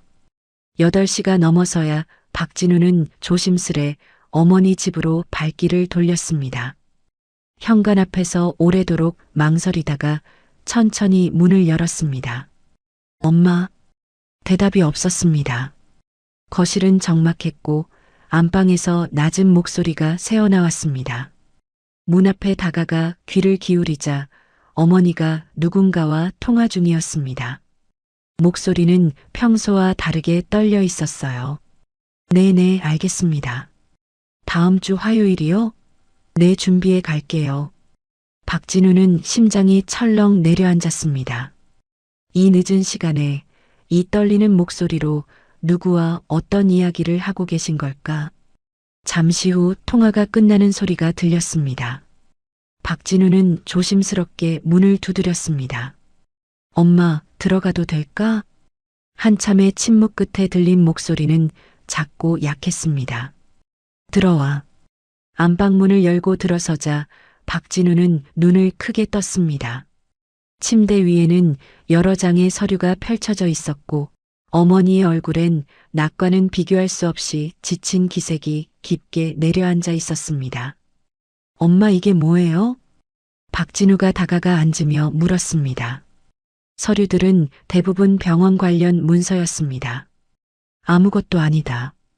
김정숙은 허둥지둥 서류를 정리하려 했지만 박진우는 그중 한 장을 먼저 집어들었습니다. 그리고 그 순간 그의 손이 떨렸습니다. 대학병원 진단서, 췌장암 의심. 엄마, 이게 뭐예요? 목소리가 떨려 나오지 않았습니다. 김정숙은 당황해 진단서를 빼앗으려 했지만 박진우는 손에서 놓지 않았습니다. 엄마, 언제부터야? 제발 말 좀 해요. 숨을 몰아쉬는 박진우를 보며 김정숙은 더 이상 숨길 수 없다는 걸 깨달았습니다. 한 달 전부터 정밀 검사받고 있어. 그 말에 박진우는 머리가 하얘졌습니다. 어머니가 이렇게 아프신데도 자신은 단 한 번도 눈치채지 못한 것이었습니다. 왜 말씀 안 하셨어요? 내가 바쁜데 뭘 걱정시키니? 걱정시켜요? 엄마가 아픈데 아들이 몰라도 된다는 거예요? 박진우의 목소리가 떨음과 분노로 높아졌습니다. 침대 위 서류를 다시 훑어보니 수술비 견적서, 항암 치료 안내서, 엄청난 금액이 적혀 있었습니다. 엄마 설마 이것 때문에 집을 파시려던 거예요? 김정숙은 말을 잇지 못했습니다. 하지만 침묵은 곧 대답이었습니다. 치료비가 이렇게 많이 들어요? 보험이 있어도 자부담금이 너무 많다. 김정숙의 목소리는 너무 작았습니다. 그래서 전세금이니 뭐니 핑계를 대셨던 거예요? 김정숙은 고개를 끄덕였습니다. 내가 걱정할까봐. 너도 힘들어 보이더라. 엄마. 박진우는 숨이 막힐 듯 했습니다. 어머니는 죽을지도 모른다는 공포 속에서 홀로 버티고 있었는데 정작 자신은 전세금 걱정만 하고 있었다는 사실이 가슴을 지식이듯 아파왔습니다. 언제 수술 받아요? 다음 주 화요일에 결과 나와. 그 다음 일정 잡겠지. 어머니의 목소리엔 체념뿐이었습니다. 엄마, 왜 혼자 결정하려고 해요? 저도 엄마 아들이잖아요. 박진우는 어머니의 손을 잡았습니다. 그 손은 평소보다 훨씬 마르고 차가웠습니다. 내가 뭘 하니 너도 힘든데. 힘들어도 엄마보다 덜 중요해요. 전세금보다 엄마가 더 중요하다고요. 박진우의 눈에서 눈물이 흘러내렸습니다. 이 모든 결심이 자신 때문이 아니라 어머니의 생존을 위한 것이었음을 깨닫는 순간이었습니다. 엄마 얼마나 무서웠어요. 그 물음에 김정숙의 눈에서도 눈물이 흘러내렸습니다. 많이 무서웠다. 아버지도 없는데 혼자서 어떻게 이걸 이겨내나. 밤마다 잠도 안 오고 너한테 말하면 짐 될까봐. 박진우는 어머니를 힘껏 끌어안았습니다. 엄마 정말 미안해요. 내가 너무 몰랐어. 괜찮다. 엄마도 너무 숨기려고만 했나 보다. 모자는 서로 껴안고 오래도록 울었습니다. 묵혀있던 오해와 상처들이 조금씩 녹아내렸습니다. 엄마, 집 안 파셔도 돼요. 제가 다른 방법 찾아볼게요. 어떻게 하려고. 너도 전세금 때문에 힘든데. 전세는 전월세로 바꾸면 되고 아니면 이사를 다시 하면 돼요. 엄마 치료가 더 중요해요. 김정숙은 고개를 저었습니다. 안 돼. 엄마 치료 때문에 너희가 고생할 순 없어. 엄마가 아프면 아들이 고생하는 게 당연한 거예요. 그 순간 현관문이 열리는 소리가 났습니다. 미영이와 아이들이 들어온 모양이었습니다. 어머님 계세요? 안방에 있어. 박진우가 대답했습니다. 잠시 후 이미라가 안방으로 들어왔습니다. 무슨 일이야? 둘 다 울고 있어. 미영아, 앉아. 너도 알아야 해. 박진우가 아내에게 조심스럽게 모든 상황을 설명했습니다. 이미라의 눈이 점점 커지며 표정이 굳어졌습니다. 어머님, 정말 아프신 거예요? 아직 확진은 안 나왔어. 다음 주 결과 보면 알아. 이미라는 말을 잃은 듯 입을 꼭 다물었습니다. 그럼 집을 파시려는 이유가? 응, 치료비 때문이야. 순간 방 안의 공기가 완전히 바뀌었습니다. 며칠 전까지만 해도 냉랭했던 분위기는 사라지고 한 가지 사실만이 뚜렷해졌습니다. 이제는 어머니를 위해 온 가족이 함께해야 한다는 것. 어머님, 저희가 도와드릴게요. 이미라가 떨리는 목소리로 말했습니다. 며칠 전 자신이 내뱉은 여관방인 줄 아세요? 라는 말이 가시처럼 떠올라 가슴을 찔렀습니다. 미영아, 정말 그래줄 수 있니? 네, 저희가 뭐든지 할게요. 그날 밤 세 사람은 집을 팔지 않고도 치료비를 마련할 방법을 찾으며 오래도록 이야기를 나누었습니다. 어머니의 병이라는 충격은 컸지만 오히려 그 진실 덕분에 가족의 마음은 하나로 모아지기 시작했습니다. 어머님, 정말 이런 걸 혼자 감당하고 계셨다니. 이미라가 김정숙의 손을 꼭 잡았습니다. 며칠 전만 해도 시어머니를 부담스러워했던 자신이 얼마나 이기적이었는지 뼈저리게 깨닫고 있었습니다. 미영아, 엄마가 너한테 부담만 준 것 같아. 아니에요. 제가 너무 좁은 생각을 했어요. 어머님이 얼마나 외로우셨을지. 이미라의 눈가가 붉어졌습니다. 그날 자신이 던졌던 말이 얼마나 깊게 상처가 되었을지 생각하니 가슴이 미어졌습니다. 박진우 역시 아무 말 없이 어머니의 손을 쥐었습니다. 그동안 자신이 얼마나 많은 것을 놓치고 있었는지 뒤늦게 깨달으며 자책이 밀려왔습니다. 엄마, 제가 진짜 바보였어요. 그의 손에 잡힌 어머니의 손은 예전보다 훨씬 말라 있었습니다.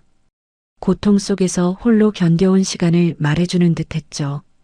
바보긴 엄마도 너무 숨기려고만 했나 보구나. 김정숙은 애써 미소를 지어 보였습니다. 엄마, 얼마나 무서우셨어요? 아버지 돌아가시고 혼자서 이런 일을. 박진우의 목소리는 점점 떨렸습니다. 처음엔 정말 막막했어. 여보한테 의지하고 살았는데 갑자기 혼자가 되니까. 김정숙은 천천히 마음속 이야기를 꺼냈습니다. 건강 문제까지 겹치자 절망감이 더 짙어졌다고 했습니다. 병원에 혼자 가는 것도 무서웠다. 의사 선생님이 뭐라고 할지. 그 말에 이미라의 눈이 금세 붉어졌습니다. 어머님, 앞으로는 절대 혼자 가지 마세요. 제가 꼭 같이 갈게요. 미영아, 정말? 네, 정말이에요. 이제부터는 어머님 곁에 있을게요. 그 말엔 확고한 진심이 담겨 있었습니다. 이제는 정말 가족이 되고 싶었습니다. 형식적인 고부관계가 아니라 마음으로 이어진 관계로요. 박진우도 고개를 끄덕였습니다. 이제야 비로소 어머니를 지켜야 할 때가 왔다는 걸 깨달았습니다. 어머니의 진짜 고통을 알게 되자 전세금 문제는 너무 사소하게 느껴졌습니다. 어머니의 생명보다 더 중요한 것이 어디 있겠습니까? 엄마, 치료 잘 받으시면 분명 괜찮아질 거예요. 요즘 의학 기술이 얼마나 발전했는데요? 박진우가 어머니를 위로하며 말했습니다. 그래도 나이가 있잖아. 김정숙은 작은 목소리로 걱정을 떨치지 못했습니다. 나이가 뭐가 중요해요? 72살이면 아직 충분히 젊으신 거예요. 박진우의 말은 진심에서 나온 격려였습니다. 하지만 김정숙의 마음속에는 여전히 걱정이 가득했습니다. 치료비가 너무 많이 들어 너희한테 부담 주기 싫다. 어머님, 그런 말씀하지 마세요. 저희가 있잖아요. 이미라가 단호하게 말했습니다. 며칠 전까지만 해도 시어머니를 부담스러워했던 자신이 믿기지 않을 만큼 지금은 어떻게든 도와드리고 싶은 마음뿐이었습니다. 집은 절대 팔면 안 돼요.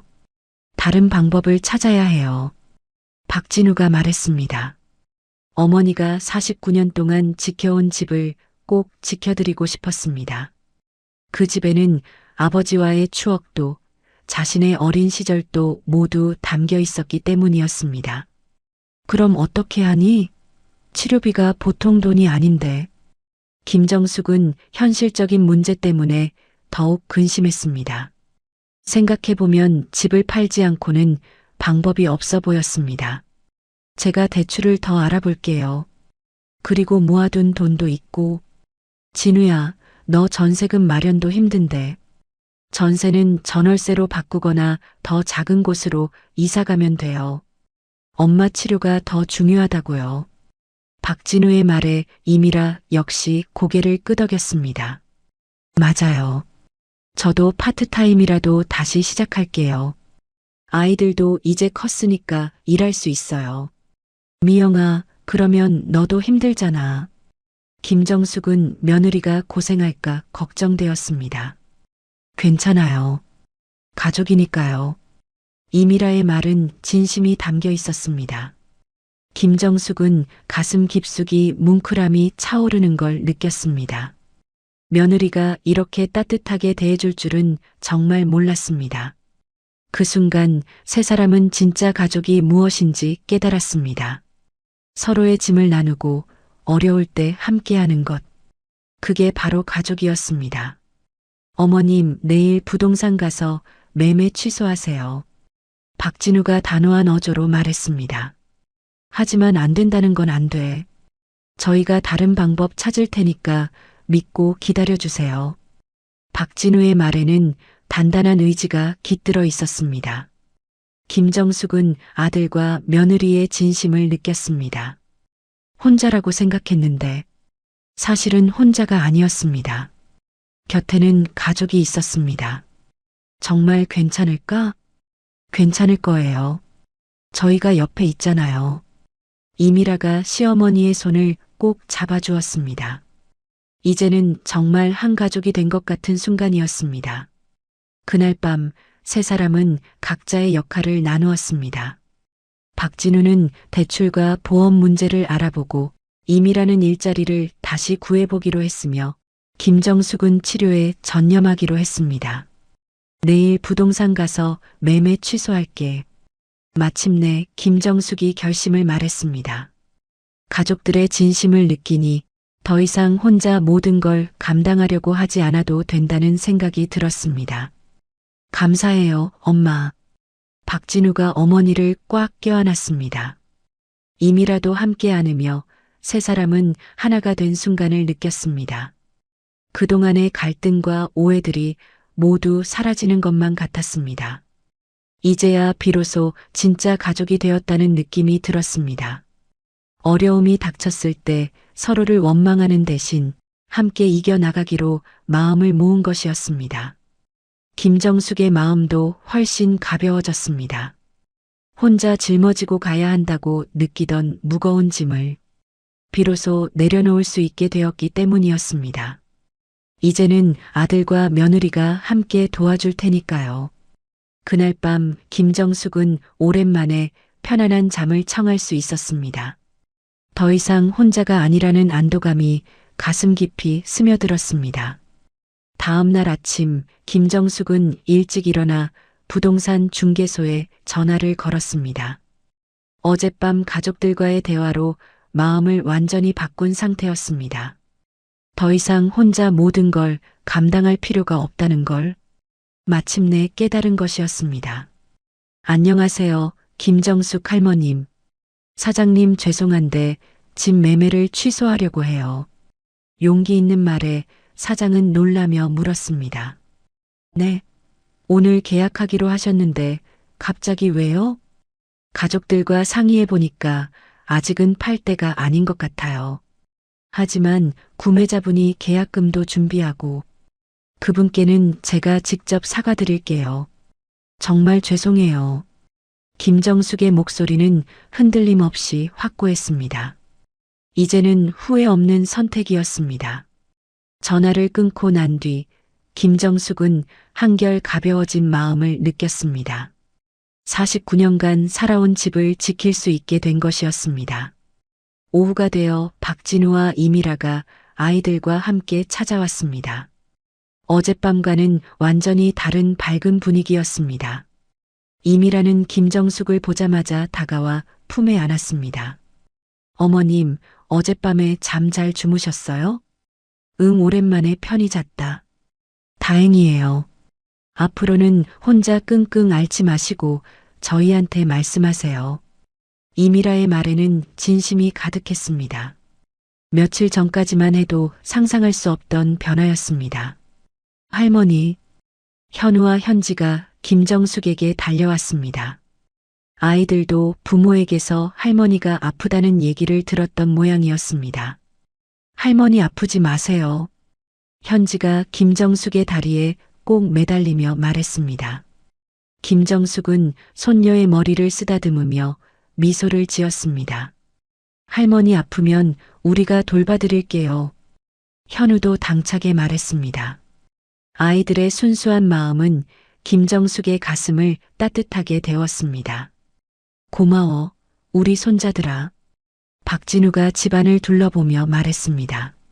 엄마, 이 집 정리 좀 해야겠어요. 너무 어수선해요.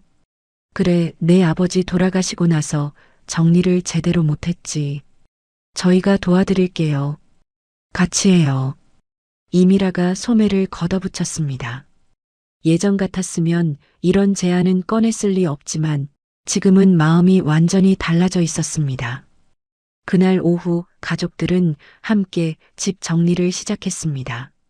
아버지의 유품을 정리하며 추억 이야기를 나누었습니다. 이 양복 아버지가 제 결혼식 때 입으셨던 거네요. 박진우가 오래된 양복을 꺼내며 말했습니다.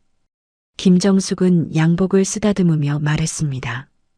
그날 얼마나 자랑스러워 하셨는지 우리 아들 장가 간다고 아침부터 설레셨다. 정말요? 이미라가 놀라며 물었습니다. 남편의 아버지 이야기는 새롭게 들리는 부분이 많았습니다. 그리고 며느리 보러 갈 때도 1시간 전부터 준비하셨어. 첫인상이 중요하다면서. 김정숙의 이야기를 들으며 이미라는 시아버지의 다른 면모를 알게 되었습니다.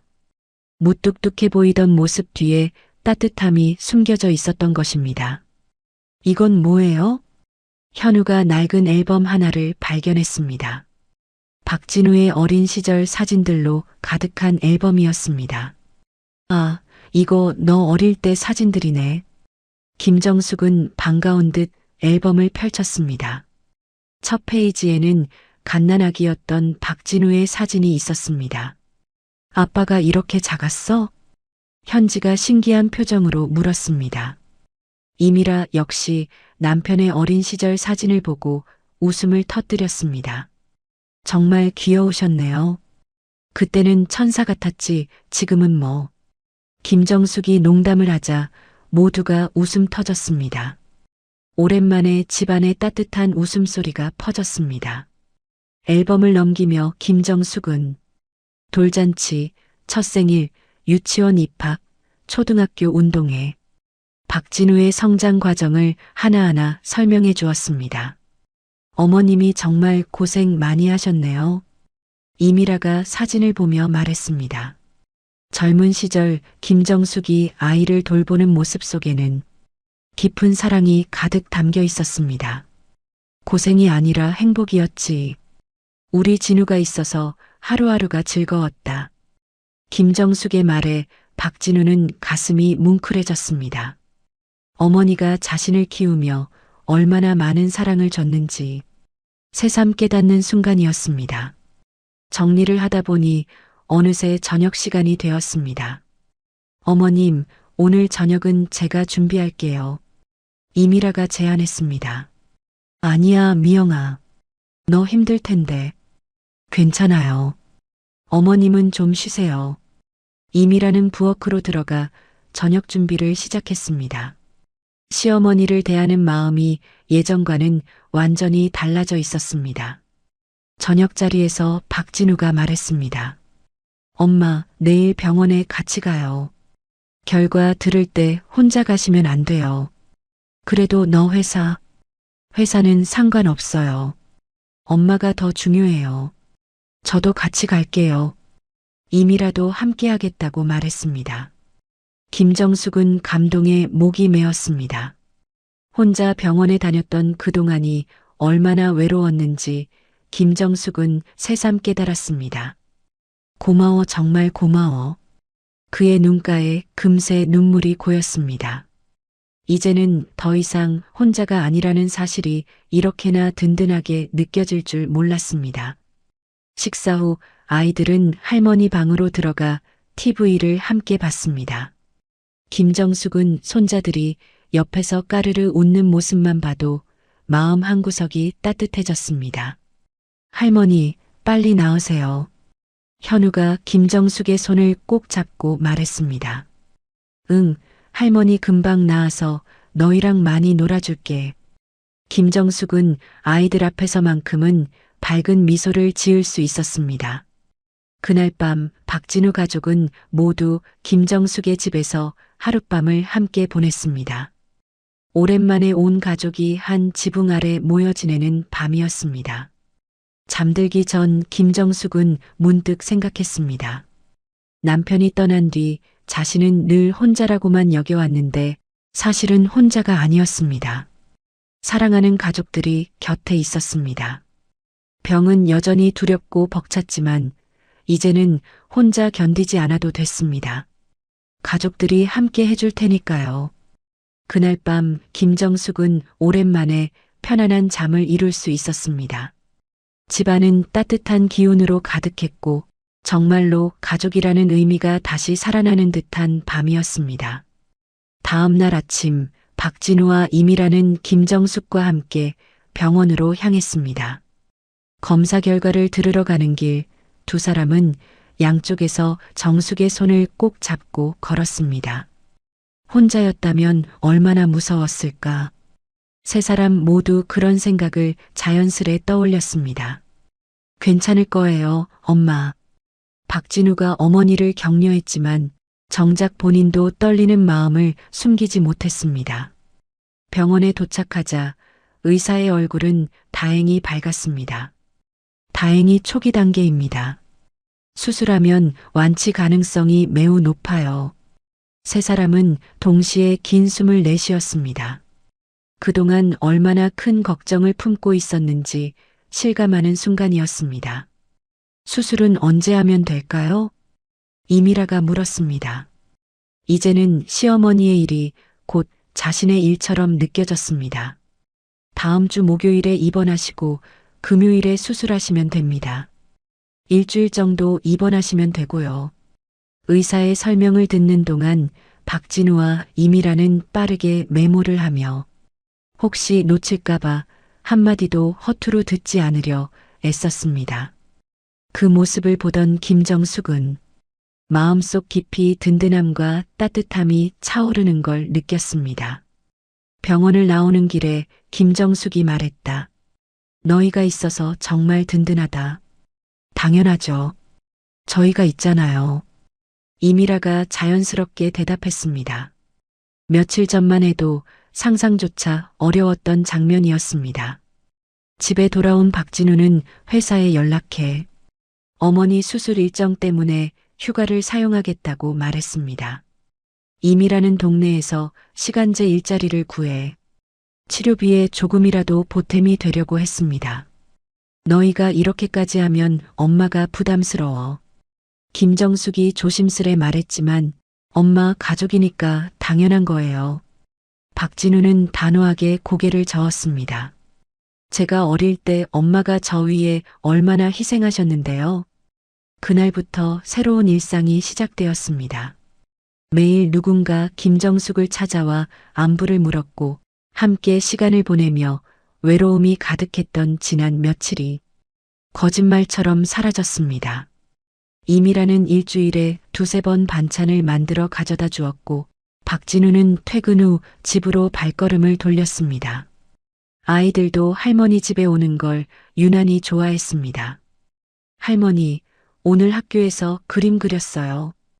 현지가 색색의 크레용으로 그린 그림을 내밀었습니다. 그 안에는 가족들이 함께 있고 가운데에는 할머니가 환하게 웃고 있었습니다. 우리 현지 정말 잘 그렸네. 김정숙은 손녀의 머리를 쓰다듬으며 미소 지었습니다. 이런 일상이 이렇게 소중한 줄 정말 몰랐습니다. 수술 전날 온 가족이 모여 조촐하게 저녁을 먹었습니다. 김정숙을 위한 작은 격려의 자리였습니다. 엄마, 내일 수술 잘 받으시고 빨리 회복하세요. 박진우가 말했습니다. 응, 너희가 있으니까 무섭지 않아. 정숙의 목소리에는 진심 어린 안도감이 묻어 있었습니다. 할머니, 수술 끝나면 맛있는 거 많이 해드릴게요. 현우가 순진무구하게 말하자 모두가 웃음을 터뜨렸습니다. 수술 당일 박진우와 이미라는 새벽부터 병원에 도착해 김정숙을 돌봤습니다. 수술실 앞에서 기다리며 둘은 조용히 이야기를 나누었습니다. 여보, 그동안 내가 너무 좁게 생각했던 것 같아. 이미라가 남편에게 고백했습니다. 나도 그래. 엄마 마음을 제대로 헤아리지 못했어. 앞으로는 진짜 잘해드리자. 두 사람은 서로의 손을 꽉 잡고 어머니의 수술이 무사히 끝나기를 기도했습니다. 다행히 수술은 성공적으로 끝났습니다. 완전히 제거됐습니다. 회복만 잘 되시면 문제 없을 거예요. 의사의 말에 두 사람의 눈가에 금세 눈물이 고였습니다. 그동안 눌러왔던 걱정이 한순간에 풀리는 것만 같았습니다. 회복실에서 눈을 뜬 김정숙을 보자 가족들은 모두 안도의 숨을 내쉬었습니다. 엄마, 수술 잘 끝났어요. 그래, 정말 다행이다. 김정숙의 목소리는 작았지만 안도와 감사가 가득 담겨 있었습니다. 일주일 동안 가족들은 교대로 병원에 찾아와 김정숙을 돌봤습니다. 이미라는 죽을 끓여와 먹여드렸고 박진우는 밤마다 들러 시간을 함께 보냈습니다. 아이들도 매일 그림을 그려와 할머니에게 힘을 보태고 싶어 했습니다. 퇴원하는 날 김정숙은 가족들에게 말했습니다. 너희가 있어서 내가 이겨낼 수 있었어. 정말 고맙다. 저희야말로 어머님께 배운 게 많아요. 이미라가 진심을 담아 말했습니다. 이번 일을 통해 가족의 진짜 의미를 다시 새겨보게 된 것입니다. 집에 돌아온 김정숙은 오랜 세월 살아온 익숙한 공간에서 마음 깊이 안정을 느꼈습니다. 49년을 버텨온 집을 지켜낸 것도 진짜 가족을 되찾은 것도 기적 같은 일이었습니다. 그날 저녁 온 가족이 모여 앉아 식사를 하며 김정숙이 말했습니다. 이제야 진짜 가족이 된 것 같다. 모두가 고개를 끄덕였습니다. 어려움을 함께 이겨내며 더욱 단단해진 가족이었습니다. 오늘 사연이 재미있으셨다면 구독과 좋아요 꼭 눌러주세요. 어디서 듣고 계신지 댓글로 지역도 적어주시면 함께 응원해 드릴게요. 그럼 항상 건강하시고 행복하세요. 감사합니다.